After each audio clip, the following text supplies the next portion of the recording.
बोले कितनी विलक्षण। देखिए राम कथा का उद्गम कहां से होता है? राम कथा जब रामायण हम शुरू करते हैं तो पहला श्लोक क्या है?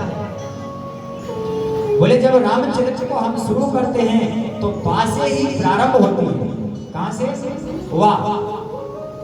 जो छोटा बड़ा के अक्षरों में वाह होता है, वाह। बोले वाह से रामायण शुरू होती है और वाह पे ही जाकर रामायण समापन होती है। बोले क्यों?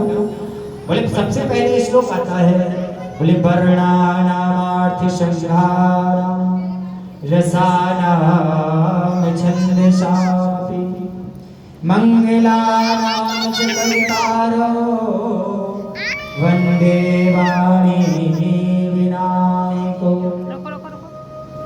कहाँ? बोले वर्णानामर्थ। अब वर्ण कहाँ होता है? वर्ण किसमें होता है?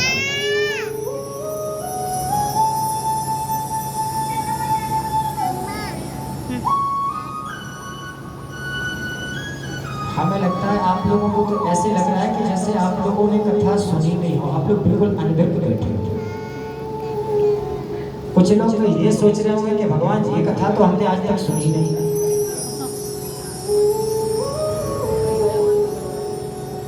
वर्ण कितने होते हैं? कितने वर्ण हैं? 4। कौन कौन से? ब्राह्मण, क्षत्रिय, वैश्य और शूद्र। 4 वर्ण हैं। तो बोले यहाँ बाबा गोस्वामी तुलसीदास जी महाराज ने जब रामचरितमानस को लिखा तो किसी का नाम नहीं लिया। ये नहीं कहा कि रामचरितमानस को पढ़ने का अधिकार किसका है, सिर्फ वर्ण शब्द आया। वर्ण शब्द आया और बोले सबसे लास्ट में आ जाता है ते सर्वेपि मानवः। क्या? ते सर्वेपि मानवः। अब देखिए लास्ट में क्या आया? वाव अक्षर आया, वाह आया। शुरू में क्या आया? वाह आया। तो बोले वर्ण से ही प्रारंभ होती है और ते सर्वेपि मानवः वाह अक्षर पर ही जाकर संपन्न होती है। तो बोले बाबा संकेत करना चाहते हैं कि रामचरितमानस पढ़ने का अधिकार उसी को है जो मानव है।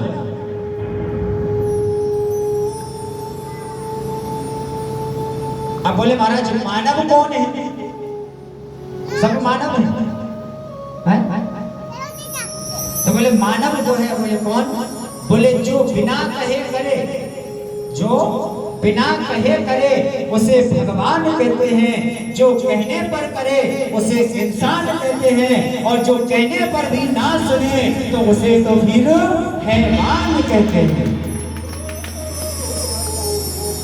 बोले जो अपने आप करने लग जाए कि नहीं ये काम हमारे लिए है, ये काम हमारा है, हमें करना है, वह समझ लो कि संतों की उपलक्ष्य में आता है, संतों की उपाधि में आता है। और जिसको बताया जाए कि भाई ये रास्ता गलत है, ये रास्ता अच्छा है, और यदि आपके बताने पर वह रास्ते पर चला जाता है तो वह मानव है। और यदि आप